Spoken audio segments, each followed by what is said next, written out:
कि मोदी न राम का न आम का न काम का। मैं इससे यही कहना चाहता हूँ, बड़ी बड़ी बातें कर देने से कोई बड़ा बात हो नहीं जाता।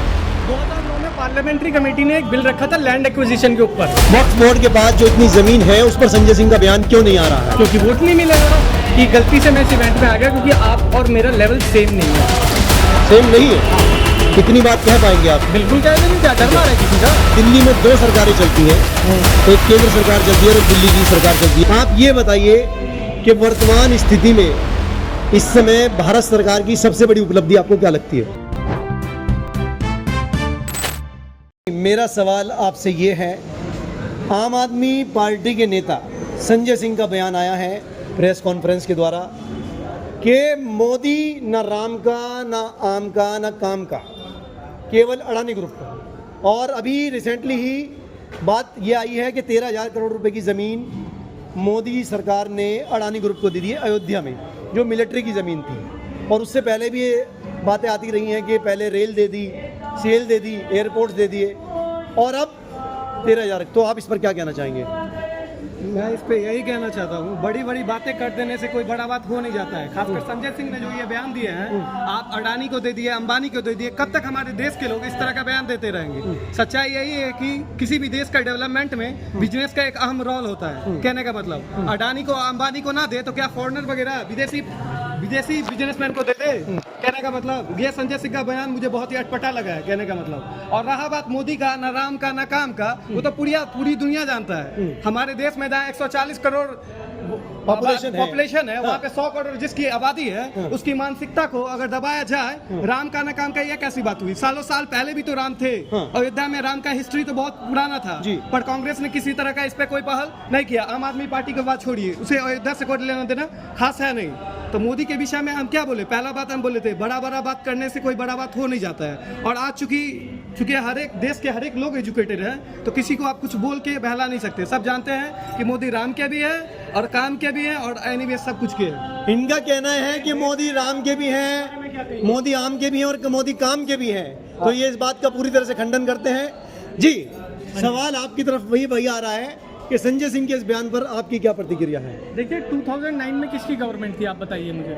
नहीं, सवाल आप ही बताएंगे। हाँ, नहीं, मैं आपसे एक छोटा सा सवाल, उसके बाद जवाब है। कहाँ पर? केंद्र में मोदी सरकार ही रही है। 2009।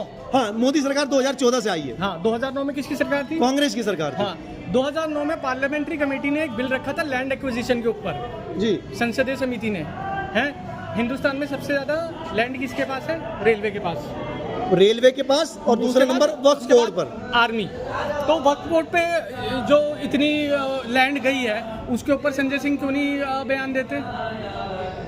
वक्फ बोर्ड के पास जो इतनी जमीन है उस पर संजय सिंह का बयान क्यों नहीं आ रहा है? क्योंकि वोट नहीं मिलेगा, अच्छा, इसलिए वो नहीं आ रहा। प्राइवेटाइजेशन कोई 2014 के बाद नहीं शुरू हुआ है। इंडियन ये अपना एयर इंडिया किसके पास गया है? टाटा ग्रुप के पास। टाटा का कोई आगे पीछे कोई नहीं है। अब उनकी जो भतीजी है माया टाटा, वो उनकी जगह डिसीजन लेना शुरू कर रही है। वो कहीं देश के बाहर एसेट नहीं बेचते। सबसे ज़्यादा चैरिटी जो पैसे वाले हैं, जो मतलब वो अपने चलाते हैं, वो करते हैं। अडानी ने कोई ऐसा विदेश के अंदर अपना पैसा रखा हो, ऐसा तो नहीं है ना। और जो ज़मीन दी गई है, कोई ज़मीन तो उखाड़ के कोई भी नहीं ले जा सकता, वो तो वहीं रहेगी अयोध्या में। आज क्या, आज से 1300 साल बाद भी वो वहीं रहेगी। अच्छा, आपका कहना ये है कि जो जमीन दी गई है वो अयोध्या में ही रहेगी हमेशा के लिए? बिल्कुल। अच्छा, हाँ। तो उसको अगर अडानी ग्रुप को हैंडओवर भी किया जा रहा है तो उससे कोई फर्क नहीं पड़ेगा? तो अडानी ग्रुप टैक्स नहीं पे करता है? अडानी ग्रुप टैक्स पे करता है, इसलिए जमीन देने में कोई प्रॉब्लम नहीं है। कोई प्रॉब्लम नहीं है, वो टैक्स दे रहा है। वो वहाँ पे एम्प्लॉयमेंट का रशिया से थोड़ी आके लोग लगेंगे। चलिए, हाँ, मतलब एम्प्लॉयमेंट भी मिलेगा, रोजगार मिलेगा लोगों को, कच्चा माल बिकेगा, रोजगार मिलेगा, ट्रांसपोर्टेशन फैसिलिटी बेटर होगी, वहाँ हॉस्पिटल भी खुलेगा क्योंकि इतने लोग काम करेंगे जब। और उसके बाद आपका क्या कहते हैं, अपना कॉलोनीज बसेंगी जिसमें लेबर क्लास से लेकर डायरेक्टर। आप ये बताइए, आप सीधे अगर किसी इवेंट में संजय सिंह से आपकी मुलाकात हो जाए, उनको आप क्या कहना चाहेंगे इस विषय पर? मैं संजय सिंह से सिर्फ यही कहना चाहूँगा कि गलती से मैं इस इवेंट में आ गया क्योंकि आप और मेरा लेवल सेम नहीं है। सेम नहीं है? हाँ। इतनी बात कह पाएंगे आप? बिल्कुल कह देंगे, क्या डर रहा है किसी का? तो ये आप बिल्कुल सहमत नहीं है कि उन्होंने ऐसा स्टेटमेंट क्यों दिया? गलत स्टेटमेंट है ना यार। अच्छा, या तो अगर मोदी जी के आने के बाद प्राइवेटाइजेशन शुरू हो तो मैं संजय सिंह के साथ खड़ा हो जाऊंगा। वो नहीं है ना, जी। वो गलत बोल रहे हैं। अच्छा, भारत सरकार जो काम कर रही है उससे आप संतुष्ट हैं पूरी तरह से? कुछ चीज़ों में हूँ, कुछ चीज़ों में नहीं। आप दिल्ली रहते हैं? दिल्ली का ही हूँ जी। आपका नाम? प्रफुल्ल। प्रफुल्ल जी, आप ये बताइए, दिल्ली में 2 सरकारें चलती हैं, एक केंद्र सरकार चलती है और एक दिल्ली की सरकार चलती है, मतलब एमसीडी में यहाँ पर आम आदमी पार्टी आ जाती है और वैसे एमएलए जो बनते हैं वो बीजेपी के बनते हैं। तो दोनों का काम आप बहुत एमपी, हाँ, तो आप बहुत करीब से देख रहे हैं, तो क्या फ़र्क महसूस करते हैं दोनों की कार्यशैली में? कार्यशैली में फ़र्क है, दोनों में फ़र्क है। यहाँ के जो एमपी हैं वो अपना काम अच्छे से कर रहे हैं, जो बीजेपी के साथ एमपी है। और जहाँ तक इनकी बात आती है एमएलए की, कुछ जगह पे अच्छा काम हुआ है, कुछ जगह बिल्कुल वो वही वाला काम कर रहे हैं कि रिलीजियस पॉलिटिक्स फैला रहे हैं। अच्छा, वो कर रहे हैं। आपको 2022 फरवरी याद नहीं है क्या? भूल गए? जी। अंकित आईबी का ऑफिसर जिसकी लाश नाले में पड़ी मिली थी, वो भूल गया? वो तो खैर उस समय माहौल इस तरह का बन गया था कि क्यों बन गया? बहुत सारी घटनाएं एक साथ हो रही थी, तो हम उस विषय पर तो ये नहीं कहना चाहेंगे कि वो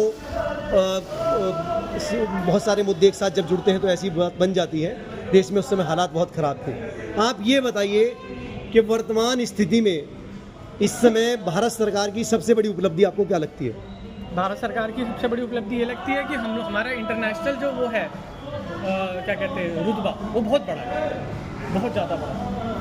हमारा जो इंटरनेशनल लेवल पे पासपोर्ट का वैल्यू से लेके जो हमारा मतलब आज की डेट में आप यूएस प्रेसिडेंट के हाथ पे हाथ मार के बात कर रहे हैं, पुतिन आपको गले लगा रहा है, बाइडन आपको पीछे से बैठे हुए आदमी को उठा के बोल रहा है आई एम देयर। अगर आम आदमी पार्टी दिल्ली में सही काम नहीं कर रही है तो हर बार एमसीडी में जीत कैसे जाती है? मैंने बोला ना, कुछ जगह सही कर रही है, कुछ अच्छा। जगह नहीं कर रही। अगर मैं एजुकेशन की बात करूं, सरकारी स्कूल बहुत बढ़िया कर रही है। हेल्थ की बात करूं, अच्छा कर रही है, मगर फिर वहाँ पे गंदगी मचा रहे हैं। ठीक है जी, धन्यवाद। मैं ARS न्यूज़ चैनल से NR गर्ग, कैमरामैन अयांश यादव के साथ आगे की अपडेट के लिए आप देखते रहिए ARS न्यूज़ चैनल।